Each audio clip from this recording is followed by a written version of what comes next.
tirando mitos y exaltando otros relatos. Los nuestros, los que no brillan por el bronce, sino por el barro que supimos conseguir. Historia activa. Muy buenas tardes, bienvenidos a esta nueva emisión de Historia Activa, un programa hecho por historiadores para usted, con la producción general de la profesora Rosa Grintal, en la investigación bibliográfica la licenciada Clara María Vargas, en la dirección general José Luis Giorlando, y como historiador asociado quien les habla, Alejandro Cruz. Vamos a compartir con ustedes otro día histórico, otro día más de historia de nuestras vidas, como siempre decimos. Vamos a acompañarlos hasta las 15:30 y le damos la bienvenida, como siempre lo hacemos, y también la bienvenida a mi amigo José Luis Giorlando. ¿Cómo le va, profesor? Muy buenas tardes a todos. Encantado de estar aquí. Bueno. Sobre todo con un tránsito bastante difícil, ¿no? Sí. Aquí estamos para compartir, en realidad para compartir la continuación de un tema dejado en el programa de ayer, que es el correspondiente al general don Ángel Vicente Peñalosa, que está encuadrado dentro de esta serie que quisimos hacer referida a los daguerrotipos publicados en nuestra página de Facebook,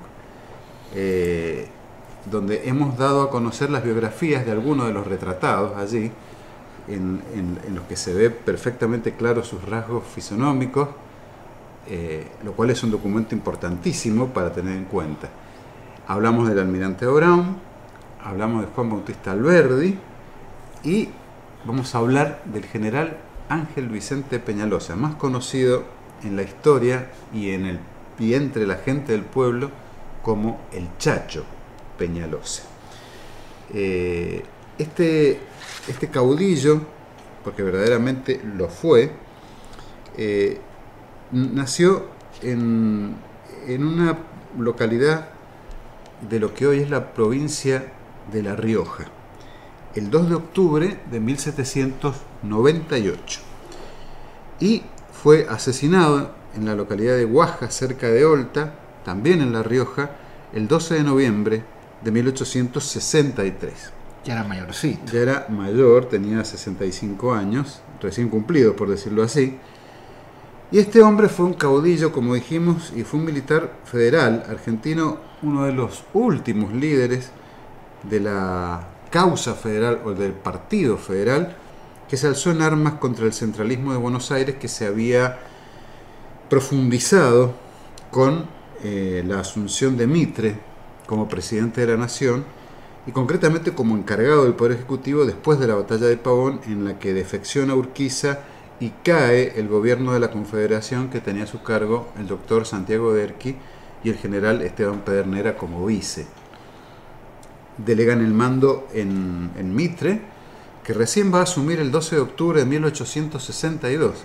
Estamos hablando de septiembre de 1861. Durante casi un año, Mitre fue el presidente virtual de la Confederación Argentina, que pasó a llamarse República Argentina a partir de ese momento, o presidente de la Nación Argentina. Varios caudillos del Partido Federal fueron los que se alzaron contra Mitre y sus lugartenientes, y sus cancerberos, mejor dicho, ¿no?, que sojuzgaron y sometieron a las provincias de una forma violenta, prolongando la última etapa de esa guerra civil entre unitarios y federales, nada más que aquí bajo el imperio de la Constitución. Vaya paradoja, ¿no? Claro, aquí analizando la vida del Chacho, porque es un hombre que nace, como vos lo antecediste el día viernes, en el virreinato del río de la, el día lunes, perdón, en el virreinato del Río de la Plata, y le toca, en suerte, estar también siendo un niño en el proceso revolucionario, y además entrar de lleno a la guerra entre unitarios y federales, que duró más de 30 años. Pero como vos bien decís, estos caudillos prolongan su actividad política, ¿sí?, y guerrera en pleno ejercicio de la Constitución, ¿sí?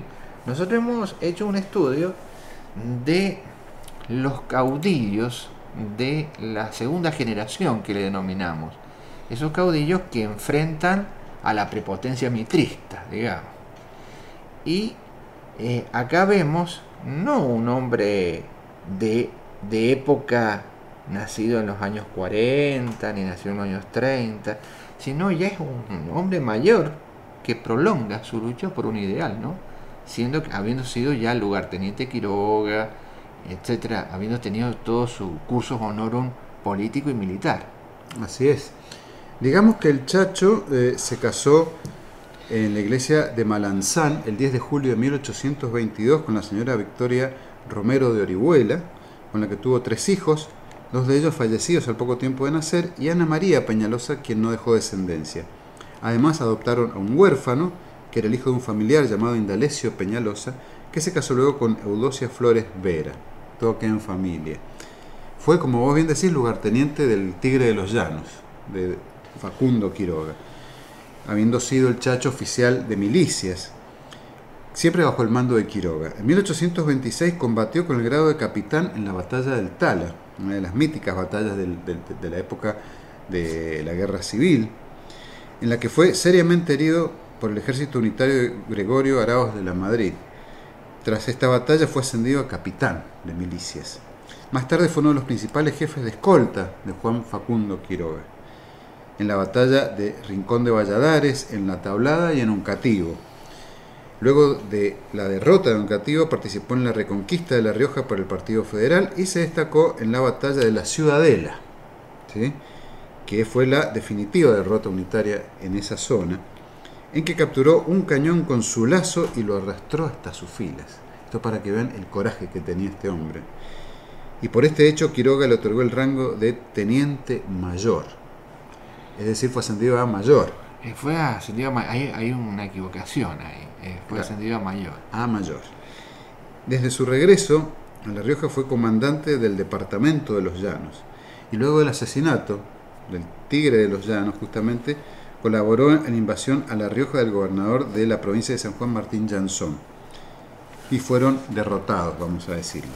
Sin embargo, fue perdonado por el nuevo gobernador Tomás Brizuela, y cuando este se unió a la coalición del norte contra Juan Manuel de Rosas, en defensa de la autonomía de su provincia, fue un importante apoyo. Los unitarios le impusieron como jefe al coronel Joaquín Baltar, que resultó una pésima influencia. Luego apoyó la campaña de Juan Lavalle. Esto, que parece contradictorio, tiene que ver con el absoluto federalismo neto y nato del Chacho respecto de las actitudes y las decisiones de Rosas en Buenos Aires, que si bien era la cabeza del Partido Federal, era también un representante cabal, y eso lo hemos dicho, aunque parezca paradójico, un representante cabal del centralismo porteño. Claro. No deja de ser un federal porteño, no deja de ser porteño. Claro. Por eso es que no nos debemos sorprender si en estos casos Peñalosa se alía con Lavalle o con otros unitarios para combatir el centralismo de Rosas. Claro, porque hay federalismo. Parece que si estamos hablando de centralismo no estamos hablando de federales, pero sí es una postura unitaria dentro del federalismo. De hecho, el Partido Federal estaba muy subdividido, ¿no? Y veían en Rosa una cabeza visible, como decís vos, pero también lo veían como un porteño y ligado a los intereses económicos porteños, a los intereses del río, del puerto, de la Mesopotamia, de las vacas, ¿no es cierto? Porque digamos que Rosa no era ningún hombre que tenía poco dinero, ¿no? No. Todo eso también en el mal llamado interior se lo veía mal. Por eso estas asociaciones que algunos no sabían para dónde tiraba Rosas en realidad, ¿no? Y bueno, justamente por eso es tan dudosa la muerte del Tigre de los Llanos, de Facundo Quiroga, porque Facundo era la única referencia posible en cuanto a liderazgo, posibilidades y popularidad en contra de Rosas, en contra del liderazgo de Rosas, a través del interior con Facundo Quiroga, y es eliminado supuestamente por hombres del Partido Unitario, supuestamente. Es otro de los asesinatos que quedó en la bruma de la impunidad, en este caso, pero que también da que pensar, como muchos lo han hecho, en la participación intelectual y o material del restaurador de las leyes. No se puede probar, entonces no lo podemos decir nosotros como algo cierto, pero las sospechas recaen. Y bien. Y además está la evidencia de la carta de la Hacienda Figueroa, que mientras Rosas hay un giro lingüístico y de bronca cuando se entera de la muerte de Facundo Quiroga, que podría decir, bueno, él no fue, pero, ¿no es cierto?, hay algunas sospechas e hipótesis que sí fue. Que sí fue, exactamente. Eso es lo fundamental en todo esto, ¿no? Así es, bueno, el tema es que tiene que huir a Chile, Peñalosa, como tantos otros, ante las derrotas que sufre estando en esta coalición. Sin embargo, dirigió una segunda invasión en 1845, él se había exiliado en el 41 en Chile, y derrota al gobernador riojano. Pero entendiendo que su causa no tenía sentido, pidió y obtuvo protección de Nazario Benavides. Este lo envía en 1848 con el rango de comandante de milicia, esto es lo que hoy llamaríamos un teniente coronel, claro, ¿sí?, a deponer al gobernador riojano Vicente Mota, y tras lograr su cometido nombró en su lugar a Manuel Vicente Bustos, que lo nombró comandante de los Llanos. Estas eran épocas muy confusas, no obstante con el imperio de la Constitución, ¿no? Claro. Constitución que mucha gente no tenía muy claro tampoco. Exactamente. Bueno, desde 1854 Peñalosa fue comandante de armas de la provincia de La Rioja y al año siguiente fue ascendido a general por Urquiza. Era muy prestigioso entre los gauchos humildes de La Rioja y las provincias vecinas, por ejemplo, y se comportaba como uno más de ellos. Por ahí, mejor dicho, radicaba su popularidad, salvo cuando mandaba en el ejército. Ahí ya era un oficial, ¿sí? Claro. Lo cual me parece perfecto que él tuviera esta conciencia de jerarquía en la guerra, que es importantísimo. Si no, se pierde la guerra. Lo consideraban también un protector, abogado, solucionador de problemas de la gente del pueblo. En octubre de 1858, cuando es asesinado Nazario Benavides en San Juan por los partidarios del gobernador Gómez, el presidente ordena una intervención federal. El presidente, estamos hablando de Urquiza, ordena una intervención federal y manda a Peñalosa para apoyo militar. No tuvo necesidad de combatir, pero ocupó con sus montoneras la ciudad de San Juan. Desde entonces fue el hombre de confianza de Urquiza en Cuyo. En enero de 1860 derrocó al gobernador Bustos, que se acercaba cada vez más a los unitarios de Buenos Aires, y nombró su lugar al coronel Ramón Ángel. Poco después fue nombrado interventor de la provincia. Y después de Pavón, como dijimos, en 1861 el interior del país quedó abierto a los unitarios. Hacia Cuyo salió el coronel Ignacio Rivas y hacia Catamarca el general Wenceslao Paunero, que enviaron varias expediciones contra La Rioja. Expediciones punitivas, vamos a aclarar. No de exploración. No. Sí. Era el castigo de Mitre a las provincias rebeldes. Esto es lo que uno tiene que observar, que en pleno goce de la Constitución, o imperio, como decíamos recién, hay un detalle que es justamente esta rebelión de estos pueblos, y si vos te portás mal, te pego. Sí, te pego y te mando en penitencia. Te mando en penitencia, te incendio tu provincia, quemo todo. Es así de sencillo, a ver qué te parece. A ver qué te parece. ¿Te haces el vivo? Bueno, ese es el gran problema de toda esta cuestión del Chacho, ¿no? General del Ejército de la Confederación Argentina, y en esa condición va a morir. Bueno, ya estamos al final de Historia Activa, ¿sí? Y bueno, vamos a continuamos mañana con la emblemática batalla de Salta, ¿sí? Sí, para que ustedes sepan.